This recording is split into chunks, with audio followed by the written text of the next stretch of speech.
Good evening. എന്താണ് എല്ലാവരും ഉറക്കായോ? പിന്നെ നമുക്ക് നമ്മളെ ഏറ്റവും അവസാനത്തെ സെഷനിലെ അവസാനത്തെ പ്രസൻറ്റേഷനാണ്.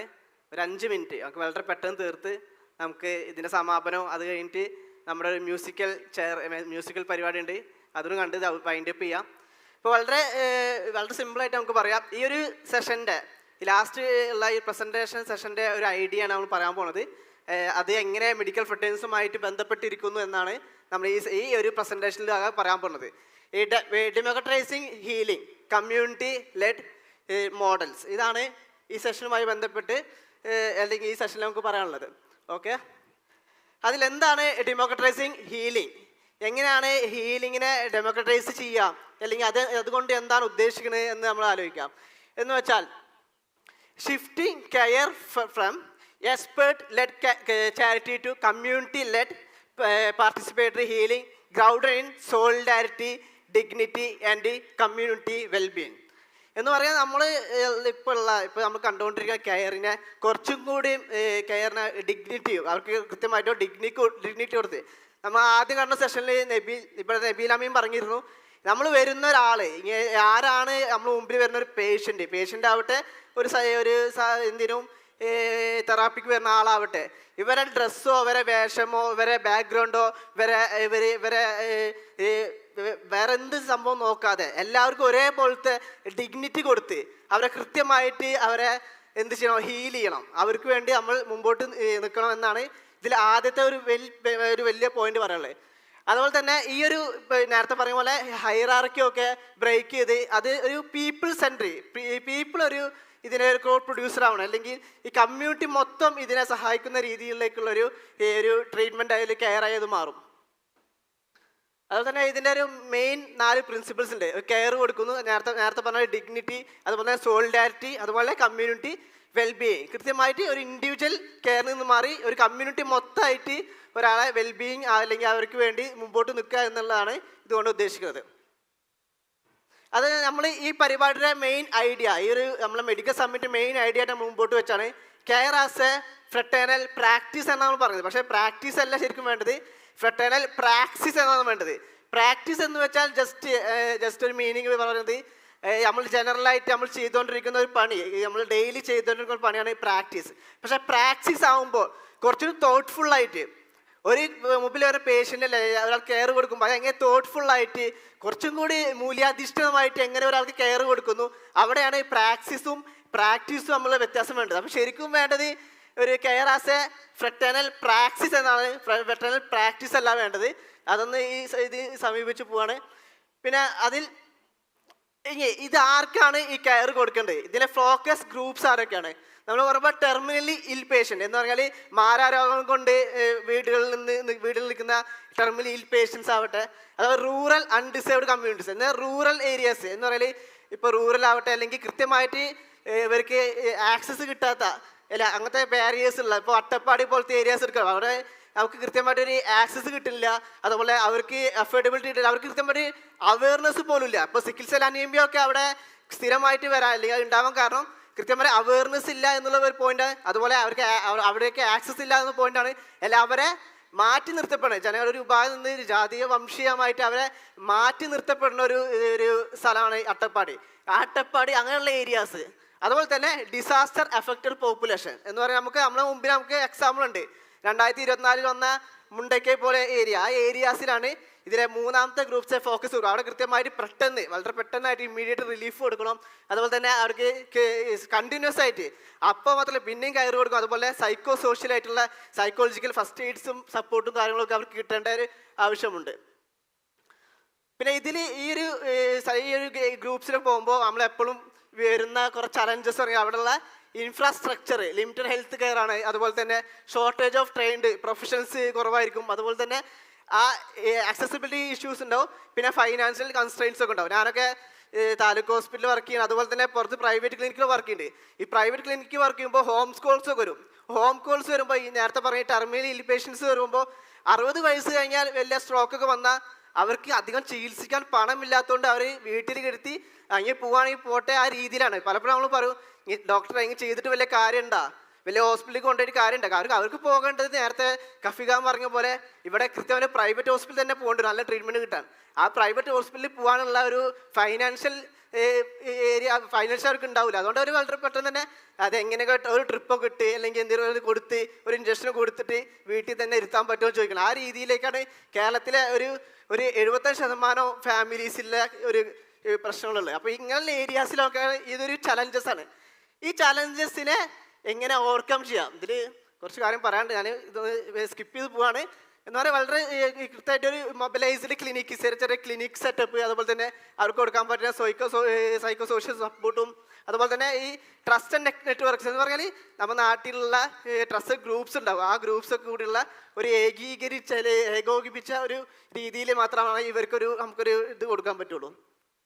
പിന്നെ ഇതിൻ്റെ ഒരു കേസ് സ്റ്റഡി മെഡിക്കൽ ഫെട്ടേൺസ് എങ്ങനെ ഇതിൽ ബന്ധപ്പെട്ടിരിക്കുന്നു.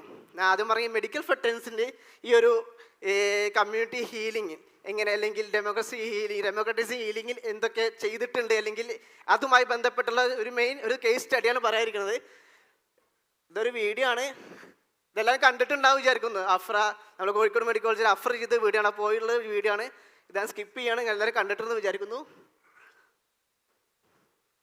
അവിടെ ഇപ്പോൾ ഡിസാസ്റ്റർ ഏരിയയിൽ ഞാൻ നേരത്തെ പറഞ്ഞ റാപ്പിഡായിട്ട് റെസ്പോൺസ് കൊടുക്കുന്നു, അതുപോലെ ഡീസെൻട്രലൈസ്ഡ് ഡെലിവറി കെയർ കൊടുക്കുന്നു, അതുപോലെ ഇമോഷണൽ സൈക്കോ സോഷ്യൽ സപ്പോർട്ടും കൊടുക്കുന്നു. അവിടെ നമുക്ക് എല്ലാവർക്കും അറിയുന്ന കാര്യം കൃത്യമായിട്ട് അവിടെ ലോക്കൽ വളണ്ടിയേഴ്സ് ഉണ്ടാകുന്നത്, കമ്മ്യൂണിറ്റി കിച്ചൺസ്, അങ്ങനത്തെ കുറേ കാര്യങ്ങൾ ഒരുമിച്ച് വന്നിട്ടാണ്. അത് നമ്മളെല്ലാവരും കണ്ടതാണ്, നമ്മൾ എക്സ്പീരിയൻസ് ചെയ്തതാണ് ഇവിടെ പോലെ മുണ്ടക്കൈ പോലെ ഏരിയാസിൽ. അപ്പോൾ അതെങ്ങനെ ഒരു കമ്മ്യൂണിറ്റിയിലോട്ട് പറഞ്ഞാൽ അവിടെയുള്ള സ്കൂളും ഹോസ്പിറ്റലും അതൊക്കെ ഒരു കൃത്യമായിട്ട് ക്യാമ്പ്സായി മാറുകയും അവിടെ കൃത്യമായിട്ട് ആൾക്കാരെ കിടത്തി ചികിത്സിക്കുകയും അവർക്ക് സൈക്കോ സോഷ്യൽ സപ്പോർട്ട് കൊടുക്കും. ഡോക്ടർമാരും നേഴ്സുമാർക്ക് അവിടെ ചെന്ന് അവർക്ക് വേണ്ട കാര്യങ്ങൾ കൊടുക്കുന്ന ഒരു സംവിധാനം അവിടെ ഉണ്ടായിട്ടുണ്ട്. അതാണ് ഈ കമ്മ്യൂണിറ്റി ലെഡിൻ്റെ ഏറ്റവും വലിയൊരു ഗുണം എന്ന് പറഞ്ഞാൽ ഈ കമ്മ്യൂണിറ്റി മൊത്തം ഒരു വലിയൊരു ടീമായി മാറി, ഒരു വലിയ ടീമായിട്ട് ഇവർക്ക് വേണ്ടി കൃത്യമായിട്ടുള്ള ഒരു ഇത് കൊടുക്കുക. അത് ഒരാളുടെയോ രണ്ടാളുടെയോ മാത്രമല്ല, ഒരു കമ്മ്യൂണിറ്റി എല്ലാവരും സ്വന്തം രോഗമാവട്ടെ ബാക്കിയുള്ള രോഗമാവട്ടെ ആ കമ്മ്യൂണിറ്റിയിൽ എല്ലാവരും അതിൽ ചേർന്ന് വർക്ക് ചെയ്യുന്നു. ആ വർക്ക് ചെയ്യുമ്പോൾ അതിന് കിട്ടുന്ന വലിയൊരു റിസൾട്ടാണ് ഇവിടെ. ഇത് അതിൻ്റെ ഏറ്റവും വലിയ എക്സാമ്പിളാണ് അട്ടപ്പാടി, നമ്മൾ മുണ്ടക്കൈ പോലെ ചൂരമല പോലെ സ്ഥലത്ത് നമ്മൾ കണ്ടത്. ഞാൻ നേരത്തെ പറഞ്ഞ പോയിന്റ് തന്നെയാണ് ഇത്. അടുത്ത് നമ്മൾ മെഡിക്കൽ ഫെട്ടേൺസ് അവിടെ വർക്ക് ചെയ്ത ഒരു വീഡിയോ ആണ്. ഈ ഒരു വീഡിയോ മാത്രം നമ്മൾ പ്ലേ ചെയ്യുന്നുണ്ട്. എൻ്റെ സൗണ്ട് ഇല്ല. നമ്മൾ അവിടെ മുണ്ടക്കൈ പോകുമ്പോൾ കുഴപ്പമില്ല, സൗണ്ട് കുഴപ്പമില്ല. മുണ്ടക്കൈ പോകുമ്പോൾ വളരെ 5 പേരുള്ള സംഘമായിട്ട് നമ്മൾ അന്ന് മുണ്ടക്കൈ പോകുന്നത്. ആ പോകുന്ന സമയത്ത് അവിടെ പോയിട്ട് നമുക്കവിടെ എന്തെങ്കിലും സ്പേസ് ഉണ്ടോ ഒരു ഡൗട്ടുള്ള സമയത്താണ് നമ്മൾ പോയത്. എന്നാൽ പോലും അവിടെ പോയ അന്ന് രാത്രി നമ്മൾ കണ്ട കാഴ്ച ഭയങ്കര ഭയാനകമായ കാഴ്ചയാണ്. ആർക്ക് എന്താ ചെയ്യേണ്ടത്, കാരണം ക്യാമ്പ്സിൽ വന്നിട്ട് ഒരു ദിവസമാണുള്ളൂ, 2ാമത്തെ ദിവസമാണ് പോണത്. അവർക്ക് എന്ത് ചെയ്യണമെന്നറിയാതെ എല്ലാവരും ഇരുന്ന് തമ്മിൽ സംഘടനകൾ പറഞ്ഞ് കരയുന്നൊരവസ്ഥ വരുന്നത്. നമ്മുടെ ടീം രണ്ട് സൈക്കോളജിസ്റ്റുണ്ടായിരുന്നു, 2 ഡോക്ടേഴ്സ് ഉണ്ടായിരുന്നു, വേറെ ഒരു പാരാമെഡിക്കൽ ആളുണ്ടായിരുന്നു. ഈ ഇതെല്ലാം കൂടി നമ്മൾ ആ ഒറ്റ ദിവസം അന്ന് രാത്രിയും പിറ്റേ ദിവസവും നമുക്ക് പറ്റുന്ന രീതിയിൽ സൈക്കോളജി സപ്പോർട്ട് കൊടുത്തു. അതുപോലെ തന്നെ അവിടെ സെക്കൻഡ് ഡേ തന്നെ നമ്മൾ പോയ ഫസ്റ്റ് ഡേ തന്നെ നമുക്ക് അവിടെയുള്ള ക്യാമ്പിൽ അവിടെ ഡോക്ടർമാരെ സേവനം കൊടുക്കാൻ പറ്റി. അതുപോലെ തന്നെ അവിടുത്തെ ഡിസ്ട്രിക്ട് DMOനെ കണ്ട് നമ്മളിത് തയ്യാറാണെന്ന് പറയുകയും പിറ്റേ 2ാമത്തെ ദിവസം നമുക്ക് അവിടെയുള്ള ഗവൺമെൻറ് ഒഫീഷ്യൽ ഇതിൽ നമ്മൾക്ക് മെഡിക്കൽ ഫെട്ടേൺസിന് അവിടെ പല ക്യാമ്പ് നമുക്ക് തന്ന്, അങ്ങനെ ഒരു ക്യാമ്പ് തന്നു. അതിൽ നമ്മൾ 10 ദിവസം അങ്ങനെ നമുക്ക് ക്യാമ്പ് കിട്ടി, ഒഫീഷ്യൽ ക്യാമ്പ് കിട്ടി. നമ്മൾ 10 ദിവസം അവിടെ മെഡിക്കൽ എയ്ഡ് കൊടുത്തു. അതിൽ 50+ എത്രയോ പേര്, നമ്മൾ കൂടുതൽ ആൾക്കാർ നമ്മളൊരു ഗൂഗിൾ ഫോം ഇടുകയും 100-ലധികം പേരായി രജിസ്റ്റർ ചെയ്യും. പക്ഷേ അത് നമ്മൾ ഓരോ ഇത് വെച്ച് നമ്മൾ 50 പേരെ മാത്രം ഒരു ദിവസം 5 പേര് 6 പേര് വരുന്ന രീതിയിൽ നമ്മൾ 50 പേര് മെഡിക്കൽ പ്രൊഫഷണൽസ് കൃത്യമായിട്ട് അവരെ ക്ലാസ്സുകളും മറ്റും ഒഴിവാക്കി, അല്ലെങ്കിൽ അവരെ പ്രൊഫഷണൽ അവിടെ ഉള്ള ഇത് ഒഴിവാക്കി, ഡ്യൂട്ടിയൊക്കെ ഒഴിവാക്കി അവർ വന്നു. അത് 500+ പേഷ്യൻ്റ് നമ്മൾ ട്രീറ്റ് ചെയ്തു.